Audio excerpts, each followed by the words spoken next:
जैसा कि हम लोग पहले factor affecting rate of reaction में ये कहे थे, सीधा ये कहे थे कि rate of reaction is directly proportional to concentration of reactant. सीधा हम लोग ये कहे थे, याद करो, rate of reaction directly proportional to concentration of reactant. इसका सीधा मतलब है कि अगर कंसंट्रेशन ऑफ रिएक्टेंट बढ़ेगा तो रेट ऑफ रिएक्शन बढ़ेंगे। ये प्रारंभ में ये कहा गया था। इसको एक साइंटिस्ट थे जिनका नाम था गुलबर्ग एंड बेजे। इन्होंने लॉ ऑफ मास एक्शन दिया था और इस लॉ ऑफ मास एक्शन में इन्होंने ये कहा था कि किसी भी रासायनिक अभिक्रिया की दर प्रतिकारक के मोलक सांद्रण के गुणनफल का सीधा समानुपाती होता है। इन्होंने ये कह दिया था कि rate of reaction is directly proportional to product of molar concentration of reactant. और इसको इस रूप में एक्सप्रेस किया गया था, जैसे मान लीजिए A मोल ऑफ A, कोई रिएक्शन ये था B मोल्स ऑफ B और ये प्रोडक्ट का निर्माण करता था। यानी A mole of A B mole of B से प्रतिक्रिया करेगा और किसी प्रतिफल का निर्माण करेगा। तो लॉ ऑफ मास एक्शन के अनुसार अगर हम लिखें तो सीधा ये होगा कि rate of reaction is equal to K molar concentration of A to the power A into molar concentration of B to the power B। लेकिन एक्सपेरिमेंट से ये पाया गया कि ये चीज सही नहीं था, कि ये रिएक्शन में एक्टिविटी कोफिशिएंट A के मोलर सांद्रण का A मोल, B के मोलर सांद्रण का B मोल, ये कोई जरूरी नहीं था कि जो रेट ऑफ रिएक्शन थे ये A का A मोल और B का B mole rate of reaction को प्रभावित करे। या ये कह सकते हैं कि इस रिएक्शन में A और B का स्टोइचियोमेट्रिक कोफिशिएंट ये कोई जरूरी नहीं है कि रेट ऑफ रिएक्शन को प्रभावित करे। ये चीज तो लॉ ऑफ मास एक्शन बाद में ये समाप्त हो गया या फिर इसका जो होगा पालन नहीं किया गया, क्योंकि एक्सपेरिमेंट इसका सपोर्ट नहीं करता था। मान लेते हैं कि ये मान लेते हैं कि अल्फा मोल ऑफ, ये पाया गया एक्सपेरिमेंट से कि alpha mole of A and beta mole of B ये रेट ऑफ रिएक्शन को प्रभावित करते थे। तो अब हम इसको ये लिख सकते हैं कि rate of reaction is equal to K A to the power alpha और B to the power beta. इस तरह से हम लोग लिख सकते हैं। अब इस अल्फा और बीटा का मान हो सकता है कि A और B के बराबर भी हो, या ये भी हो सकता है कि ये अल्फा और बीटा का मान A और B के बराबर नहीं भी हो। ये भी पाया गया कि value of alpha and beta ये जीरो भी हो सकते थे, ये होल नंबर भी हो सकते थे, या फिर ये फ्रैक्शन में भी हो सकते थे, या फिर जो होगा ये निगेटिव भी हो सकते थे। ये कोई मान हो सकता था, जीरो भी हो सकते थे, होल नंबर 1 2 3 4 कुछ हो सकता था, फ्रैक्शन में हो सकते थे 1/2 3/2, या फिर निगेटिव भी हो सकते थे। ये डिपेंड करता था किस चीज पर, ये निर्भर करता था प्रयोग पर। ये हमको प्रयोग से प्राप्त होगा कि अल्फा और बीटा का मान क्या होगा। अब यहां अगर हम लोग एक चीज देखें तो यह भी संभव हो सकता है किसी स्थिति में कि बीटा का मान 0। तो अगर बीटा का मान 0 हो, जैसा कि हमने कहा कि बीटा जो होगा निगेटिव भी हो सकता है, पॉजिटिव भी हो सकता है, तो बीटा का मान अगर निगेटिव है तो ये इंडिकेट करेगा कि B का मोलर सांद्रण रेट ऑफ रिएक्शन को प्रभावित नहीं करेगा। तो जब किसी भी रिएक्शन में कोई ऐसा रिएक्टेंट है जिसका मोलर सांद्रण रेट ऑफ रिएक्शन को प्रभावित नहीं करेगा। तो अगर हम इसको हटा दें तो भी रेट ऑफ रिएक्शन प्रभावित नहीं होगा और रिएक्शन होगा, लेकिन अगर हम बी को हटा देते हैं तो रिएक्शन नहीं होगा। तो इसके अंतर का सिर्फ एकमात्र कारण ये होता है कि हम लोग प्रारंभ में कहे थे कि रिएक्शन को हम तीन भाग में बांटे थे। एक था हमारा फास्ट रिएक्शन, ये कहे थे कि फास्ट रिएक्शन का रेट हम ज्ञात नहीं कर सकते। दूसरा, जब हम लोग मॉलिक्युलरिटी ऑफ रिएक्शन कहे थे तो इसमें एक टर्म आता था कॉम्प्लेक्स रिएक्शन। ये कॉम्प्लेक्स रिएक्शन एक से अधिक सिंपल रिएक्शन का एसोसिएशन होता था। तो उस स्थिति में अगर मान लीजिए कोई कॉम्प्लेक्स रिएक्शन है, उसके कोई स्टेप फास्ट रिएक्शन होते हैं जिसका रेट हम ज्ञात नहीं कर सकते। तो जिस प्रकार रेट नहीं ज्ञात कर सकते तो उस रिएक्शन में जो भी रिएक्टेंट प्रतिक्रिया में भाग लेंगे वो रेट ऑफ रिएक्शन को प्रभावित नहीं करेंगे। तो यही स्टोइचियोमेट्रिक कोफिशिएंट और अल्फा बीटा का मान समान नहीं होने का यही कारण होता है कि बीच के स्टेप्स में जो फास्ट रिएक्शन के स्टेप्स आते हैं इनका रेट हम ज्ञात नहीं कर सकते, अतः इनको हम लोग क्या करते हैं, ये हटा देते हैं। और यही कहलाएगा हमारा क्या, रेट लॉ एक्सप्रेशन कहलाएगा। ये ए और बी ये कहलाएंगे क्या, ये पूरा का पूरा ये कहलाएगा हमारा रेट लॉ एक्सप्रेशन कहलाएगा। अल्फा और बीटा ये कहलाएंगे molar concentration of A and B कहलाएंगे। और अल्फा और बीटा जो होगा ये मोलर कंसंट्रेशन ए और बी का कोफिशिएंट होता है। और यहाँ के इसको हम लोग नाम देते हैं क्या, इसको कहेंगे क्या, रेट कांस्टेंट। इस के को नाम देते हैं रेट कांस्टेंट या फिर इसको नाम देके क्या कहते हैं, वेलोसिटी कांस्टेंट भी कहते हैं। इस तरह से रेट लॉ को हम ये डिफाइन कर सकते हैं कि the rate law is a expression which express the rate of reaction in terms of molar concentration of reactant with each term raised the sum power may or may not be same as stoichiometric coefficient। या ये कहते हैं कि सीधा इसको ये लिखते हैं कि the rate law is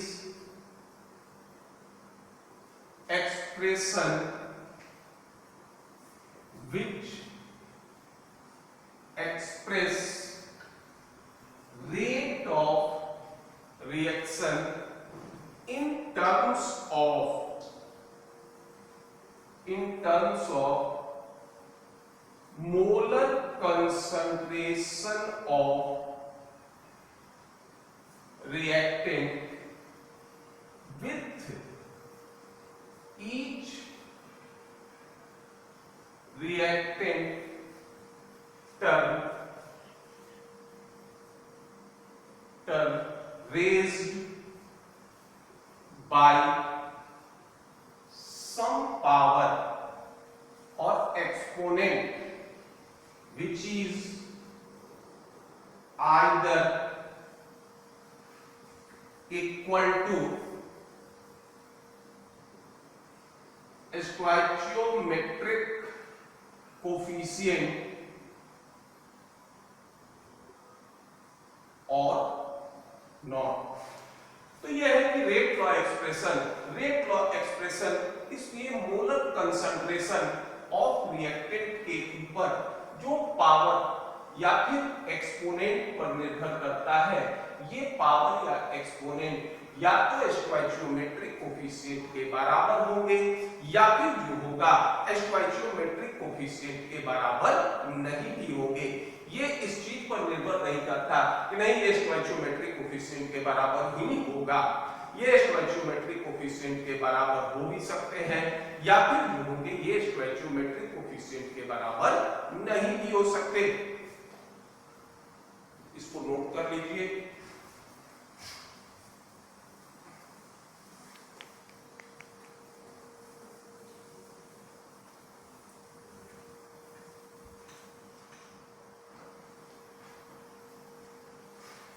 अब हम लोग यहाँ पर थे रेट लॉ, इसमें एक रिएक्शन ये दिए थे, A mole of A, B mole of B gives out product. ये पहले वाला स्टेटमेंट हम लिख ले रहे हैं, rate of reaction equal to K, A to the power alpha, B to the power beta.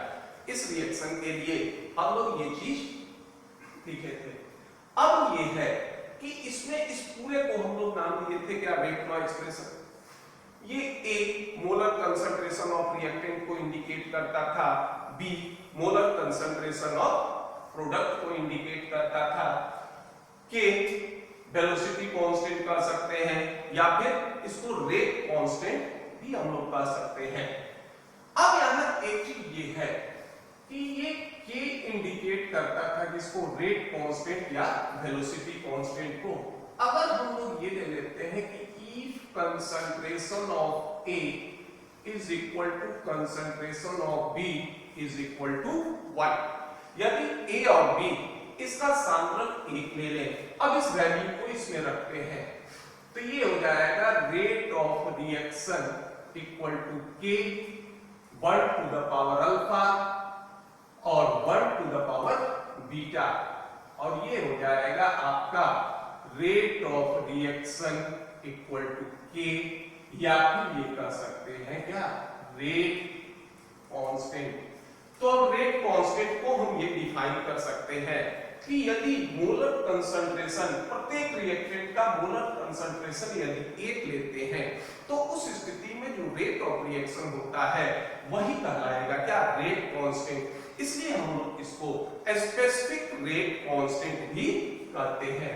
तो रेट कांस्टेंट को ये डिफाइन कर सकते हैं कि if concentration of each reactant is taken unity, then rate of reaction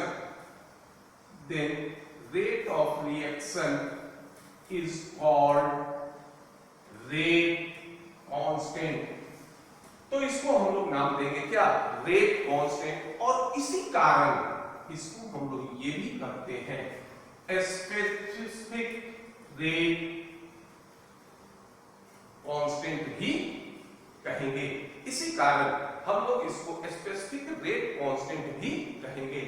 अब यहां ये देखते हैं कि ये जो टर्म थे, के तो हो गया हमारा रेट कांस्टेंट का ले, स्पेसिफिक रेट कांस्टेंट का ले, या फिर जो होगा वेलोसिटी कांस्टेंट कह दे। अब ये अल्फा और बीटा, तो अल्फा को हम लोग कहते हैं क्या, इसी को कहते हैं क्या, order of reaction with respect to A, और बीटा जो होगा ये भी इंडिकेट करेगा order of reaction with respect to B. यानी ए का alpha mode rate of reaction को प्रभावित करता है और बी का beta mode rate of reaction को प्रभावित करता है, और इस दोनों को अगर जोड़ दें तो ये हो जाएगा ओवरऑल रेट ऑफ रिएक्शन। ये हो जाएगा क्या हमारा alpha plus beta. Alpha plus beta को जोड़ देते हैं, ये क्या होगा, ओवरऑल रेट ऑफ रिएक्शन को इंडिकेट करेगा। और इस तरह से हम लोग ऑर्डर ऑफ रिएक्शन को ये इंडिकेट कर सकते हैं। सीधा यही अल्फा और बीटा ये हमारा ऑर्डर ऑफ रिएक्शन था। तो इसको ये कह सकते हैं कि किसी रेट लॉ एक्सप्रेशन में प्रत्येक रिएक्टेंट या रिएक्टेंट के पावर या एक्सपोनेंट के योग को हम लोग कहेंगे क्या, ऑर्डर ऑफ रिएक्शन कहेंगे। तो इसको ये कह सकते हैं कि द सम ऑफ पावर और exponent in which the molar concentration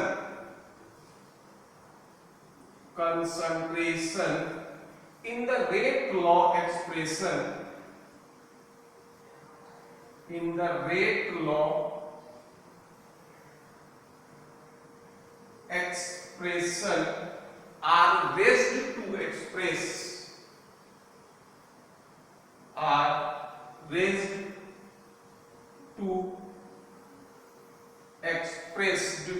the observed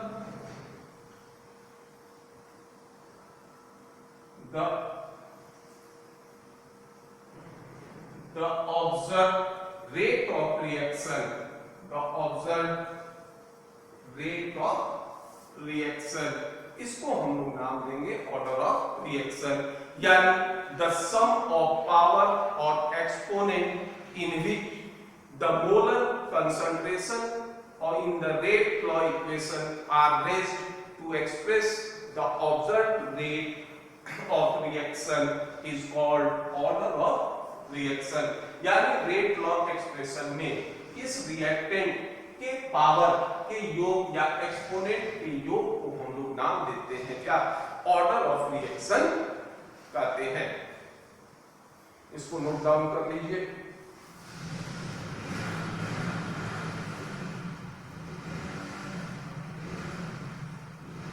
अब इस ऑर्डर ऑफ रिएक्शन को थोड़ा और बढ़ाते हैं, एक जनरल रिएक्शन ले लेते हैं,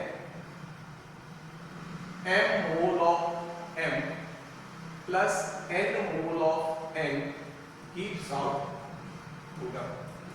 अब यह है कि बिना एक्सपेरिमेंटल के हम लोग ना तो रेट लॉ एक्सप्रेशन लिख सकते ना ही ऑर्डर ऑफ रिएक्शन ज्ञात कर सकते हैं। मान लीजिए इस रिएक्शन के लिए हमको दिया है rate of reaction equal to k m to the power m और n to the power n। तो अगर ये दिया है रेट लॉ एक्सप्रेशन तो स्मॉल n क्या हो गया, order of reaction with respect to n, small n क्या हो गया, order of reaction with respect to n, और ये हो जाएंगे ओवरऑल ऑर्डर ऑफ रिएक्शन। ये बराबर किसके हो जाएगा, ये बराबर हो जाएगा किसके, m प्लस n के बराबर हो जाएगा। अगर मान लीजिए एक जनरल टर्म ये ले लेते हैं, मान लीजिए कोई रिएक्शन है A gives out प्रोडक्ट और रेट लॉ एक्सप्रेशन ये दिया है कि rate of reaction is equal to k a to the power 0। इसका मतलब ये हो गया कि कोई भी रिएक्टेंट का सांद्रण रेट ऑफ रिएक्शन को प्रभावित नहीं करता, इसलिए ये रिएक्शन हमारा कहलाएगा क्या, ये कहलाएगा जीरोथ ऑर्डर रिएक्शन। तो हम लोग किसी भी रिएक्शन को देखकर तो ये बता ही नहीं सकते कि वो किस तरह का रिएक्शन है जबकि रेट लॉ एक्सप्रेशन हमको ज्ञात नहीं हो। अब मान लीजिए इसका एग्जांपल ले लेते हैं, dissociation of ammonia. Ammonia dissociate करके देगा N2+3H2 और यहाँ ये हो जाएंगे कि rate of reaction is equal to k molar concentration of NH3 का पावर 0। तो जीरोथ ऑर्डर रिएक्शन की एक और विशेषता होगी कि अगर मान लीजिए कोई जीरोथ ऑर्डर रिएक्शन है तो इसका रेट ऑफ रिएक्शन कंसंट्रेशन पर निर्भर नहीं करेगा और रेट ऑफ रिएक्शन हमेशा किसके बराबर होगा, रेट कांस्टेंट या फिर वेलोसिटी कांस्टेंट के बराबर होगा। अगर मान लीजिए ये हो गया कि A गिव्स आउट प्रोडक्ट और साथ में ये दे दे रेट लॉ एक्सप्रेशन की rate of reaction equal to k a, तो ये हो जाएगा कि हमारा फर्स्ट ऑर्डर रिएक्शन, या फिर इसको ये कह सकते हैं कि रिएक्टेंट A का 1 मोल रेट ऑफ रिएक्शन को प्रभावित करता है, इसलिए ये हमारा किस तरह का रिएक्शन हो जाएगा, फर्स्ट ऑर्डर रिएक्शन हो जाएगा। इसका एक एग्जांपल लेते हैं, NH4NO2 अमोनियम नाइट्राइड, इसका अगर डिसोसिएशन करते हैं तो इसका डिसोसिएशन करेंगे तो ये बना देगा हमारा NH4+H2O, NH4+H2O और यहां ये हो जाएंगे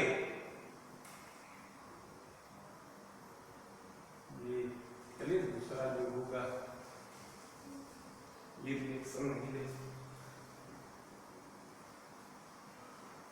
ये रिएक्शन नहीं, इस तरह से इसको लिख लेते हैं NH4 NO2 ये डिसोसिएट करके देगा N2 + 2H2O। अब यहाँ rate of reaction ammonium nitride के डायरेक्टली प्रोपोर्शनल होगा। ये हो जाएंगे कि rate of reaction equal to K molar concentration of NH4 NO2।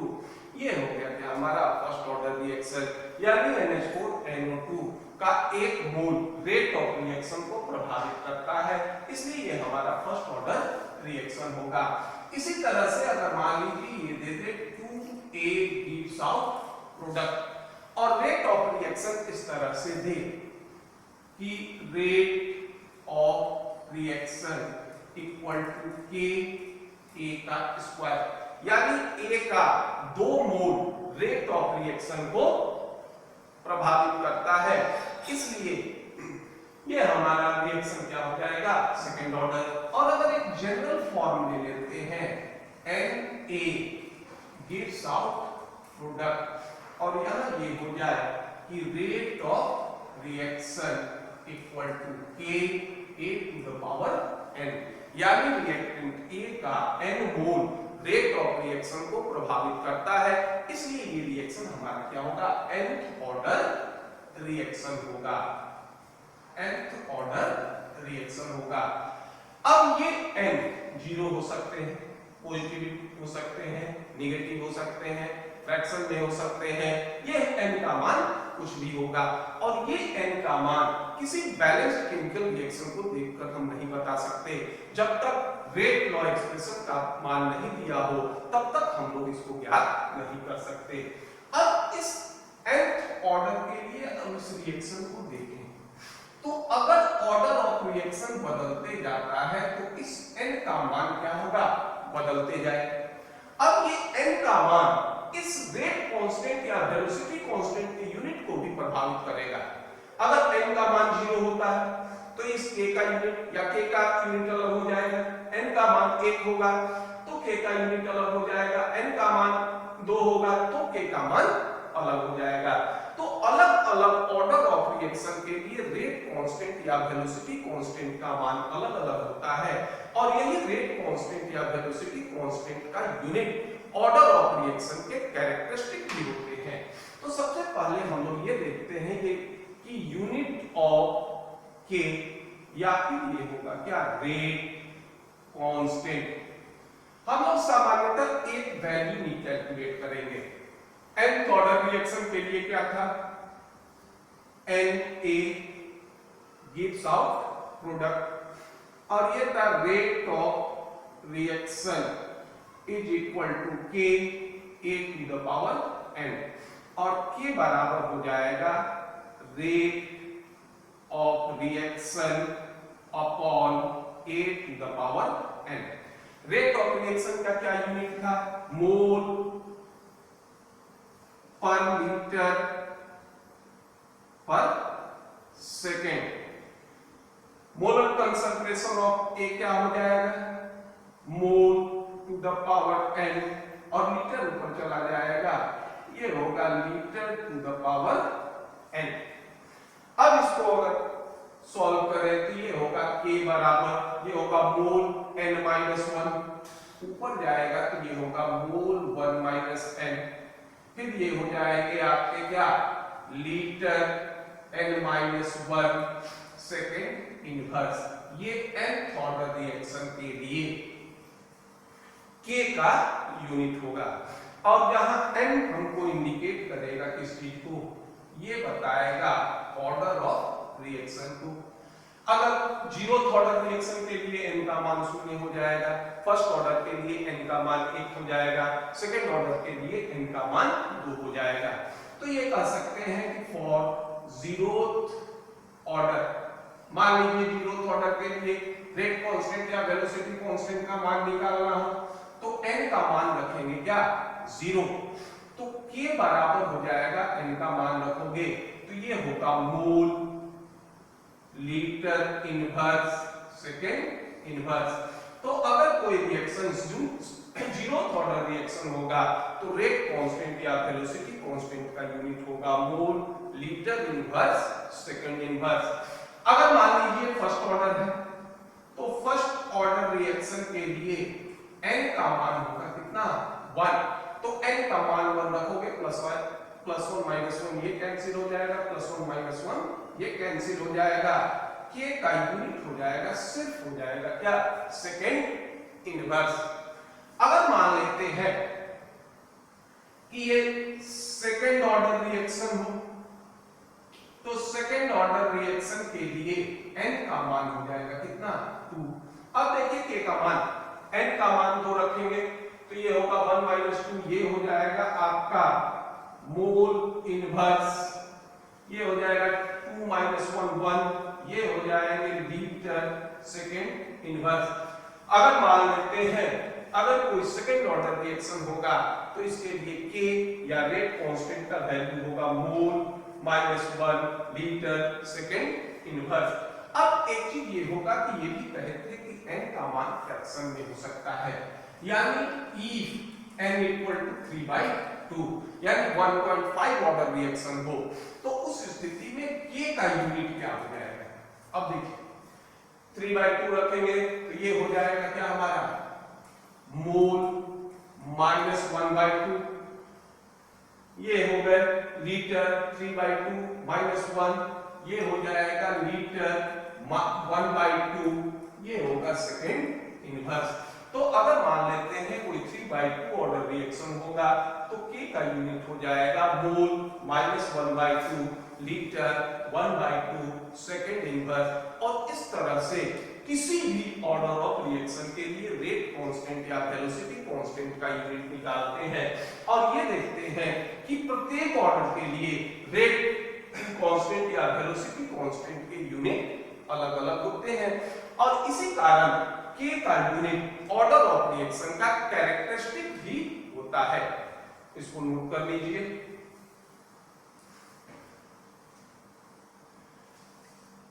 अब एक स्थिति ये हो सकता है कि अगर मान लेते हैं कोई गैसीय रिएक्शन हो तो उस स्थिति में क्या करेंगे।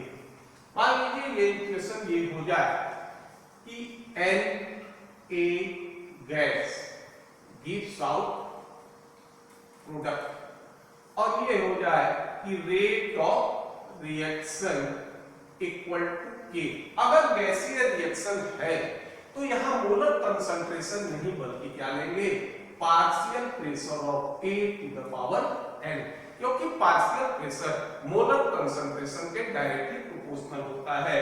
पार्शियल प्रेशर भी नंबर ऑफ मोल्स के प्रोपोर्शनेट होता है और मोलर कंसंट्रेशन भी नंबर ऑफ मोल्स के प्रोपोर्शनेट होता है। तो मोलर कंसंट्रेशन की जगह पार्शियल प्रेशर का यूज कर लेंगे।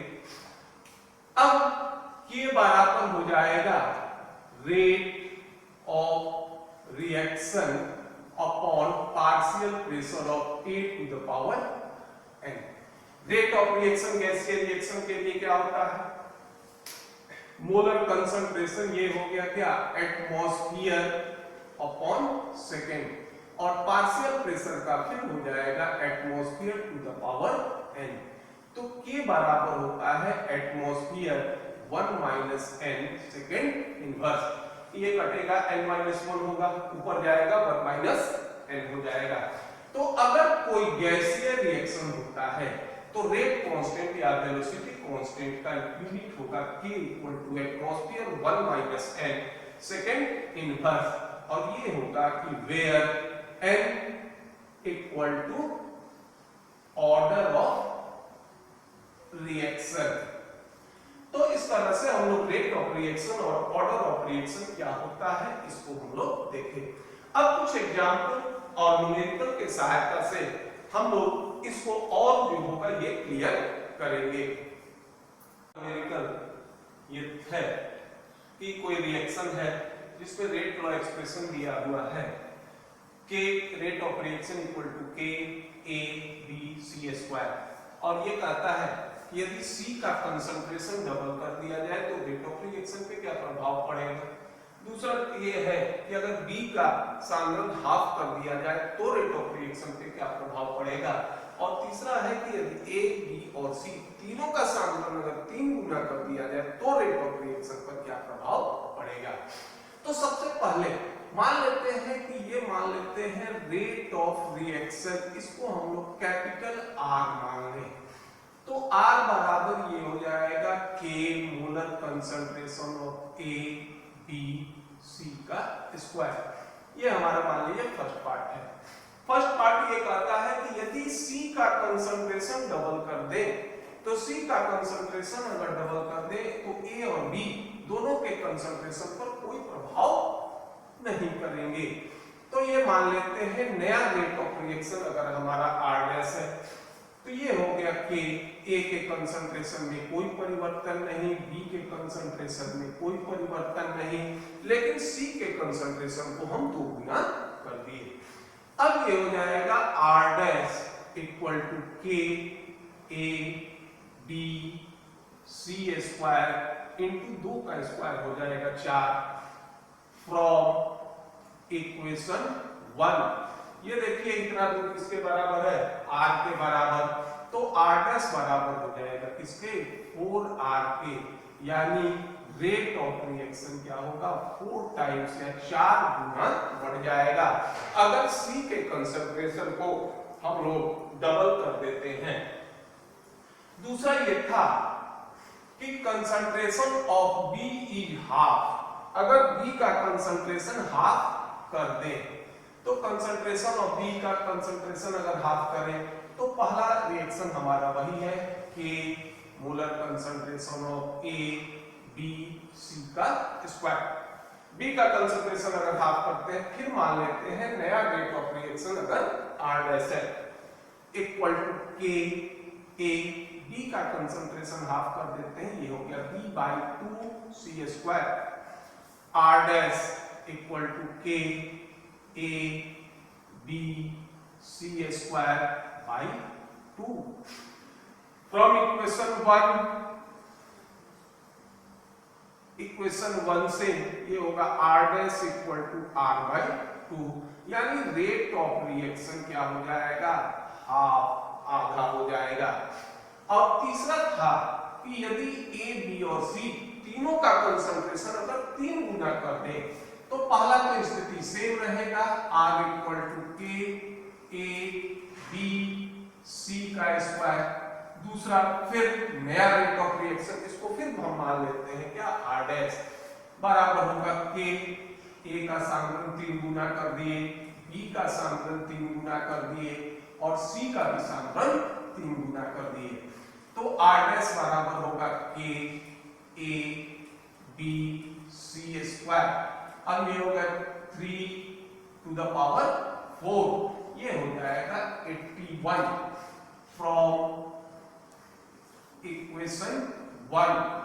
आर डैश बराबर 81 आर, यानी 81 times rate of reaction 81 times बढ़ जाएगा। इस तरह से अगर रेट का एक्सप्रेशन दिया हो, किसी के कंसंट्रेशन में अगर कोई परिवर्तन कर देते हैं तो रेट ऑफ रिएक्शन में क्या परिवर्तन होगा, इस तरह से हम लोग आसानी से ज्ञात कर सकते हैं। अब दूसरा न्यूमेरिकल देखते हैं, पहले इसको नोट डाउन कर लीजिए।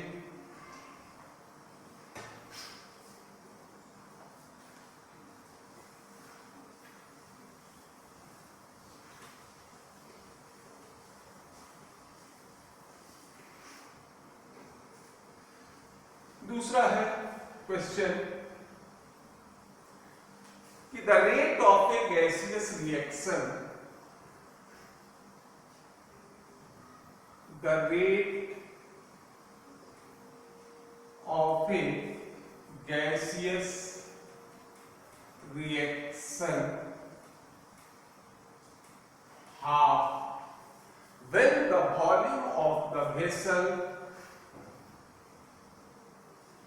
when the volume of the vessels is double,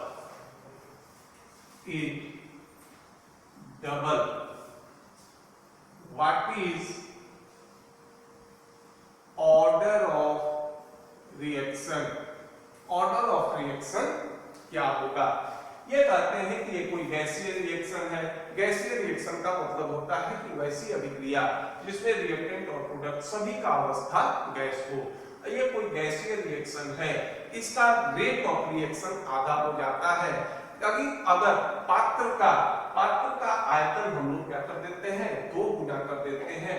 order of reaction आपको बताना है। मान लेते हैं, let us consider gaseous reaction A gives out product। अब ये हो जाए कि rate of reaction equal to K A to the power n। यही n का मान अगर हम ज्ञात करें, ये बताएगा क्या, ऑर्डर ऑफ रिएक्शन। अगर रेट ऑफ रिएक्शन को हम R से इंडिकेट करें, equal to K A to the power 1, ये मान लेते हैं। ये हो गया हमारा क्या, समीकरण 1। अब ये कहता है क्वेश्चन में कि रेट ऑफ रिएक्शन आधा हो जाता है यदि पात्र या वेसल का आयतन हम लोग 2 गुना कर देते हैं। ये जानते हैं कि वॉल्यूम कंसंट्रेशन से उल्टा समानुपात होता है। कंसंट्रेशन क्या होता है, मोल पर लीटर। अगर वॉल्यूम का, वेसल का वॉल्यूम अगर डबल कर दे तो कंसंट्रेशन क्या हो जाएगा, आधा हो जाएगा। तो ये हो जाएगा A/2 to the power n। इसको मान लेते हैं समीकरण 2। तो ये क्या हो जाएगा कि if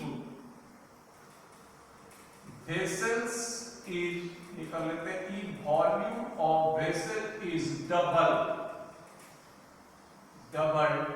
then concentration will be half। क्योंकि कंसंट्रेशन क्या होता है, मोल पर लीटर। कंसंट्रेशन इनवर्सली प्रोपोर्शनल होगा वॉल्यूम के। वॉल्यूम अगर डबल होगा तो कंसंट्रेशन आधा हो जाएगा। अब ये करते हैं कि इक्वेशन 1 में डिवाइड कर देते हैं, इससे 2 से। ये होगा R/R/2 equal to K A to the power n upon K A/2 to the power 1। ये कैंसिल हो जाएगा। ये होगा 1/2 equal to 1/2 to the power n। इसको हम ये लिख सकते हैं 1/2 to the power 1 बराबर 1/2 to the power 1, इसलिए n बराबर क्या होगा, a। और ये रिएक्शन हमारा क्या हो जाएगा, फर्स्ट ऑर्डर रिएक्शन होगा। एक और क्वेश्चन जो होगा ये ले लेते हैं। ये ऑर्डर ऑफ रिएक्शन और इसके यूनिट पे निर्भर करता है। मान लेते हैं कोई कार्बनिक रिएक्शन है A+B, ये प्रोडक्ट का निर्माण करता है और इसके लिए रेट ऑफ रिएक्शन दिया गया है। Rate of reaction equal to K A to the power half B square. अब पहला तो ये होगा कि ऑर्डर ऑफ रिएक्शन, दूसरा ये करते हैं, ये कैलकुलेट कर लेते हैं यूनिट ऑफ रेट कांस्टेंट या वेलोसिटी कांस्टेंट। अगर इस रिएक्शन के लिए रेट लॉ एक्सप्रेशन का मान ये दिया है तो यहाँ a का पावर क्या हो गया 1/2। तो अगर a के रिस्पेक्ट में ऑर्डर ऑफ रिएक्शन देखते हैं तो ये होगा हाफ, b के रिस्पेक्ट में देखते हैं ये हो गया 2। तो ओवरऑल रेट ऑफ रिएक्शन ये कितना होगा 1/2 प्लस 2, ये हो गया 5/2। तो ऑर्डर ऑफ रिएक्शन इसका क्या हो जाएगा 5/2। हम लोग अभी ये देखे थे कि K का यूनिट होता है nth ऑर्डर रिएक्शन के लिए, ये होता है मोल 1 - n litre n-1 second inverse. ये कोई nth ऑर्डर रिएक्शन के लिए रेट कांस्टेंट या वेलोसिटी कांस्टेंट का यूनिट होता है। अब 5/2 ऑर्डर ऑफ रिएक्शन के लिए मान निकालें तो n बराबर हो गया 5/2, तो K बराबर हो जाएगा क्या मोल। 5/2 रखेंगे तो ये हो गया मोल 3/2, ये हो जाएगा लीटर 3/2 सेकेंड इनवर्स। यानी इस रिएक्शन के लिए 5/2 ऑर्डर ऑफ रिएक्शन के लिए K का यूनिट होगा मोल 3/2 लीटर, मोल -3/2 लीटर 3/2 सेकेंड इनवर्स। इस तरह से और भी बहुत सारे न्यूमेरिकल संभव हैं। इन न्यूमेरिकल का प्रैक्टिस कीजिएगा, ये काफी आसान है। अब इसके आगे हम लोग दो order of reaction, zeroth order reaction और फर्स्ट ऑर्डर रिएक्शन, इसका डिटेल अध्ययन करेंगे। अगर आपको ये वीडियो पसंद आए तो इसको सब्सक्राइब कीजिए, लाइक कीजिए। धन्यवाद।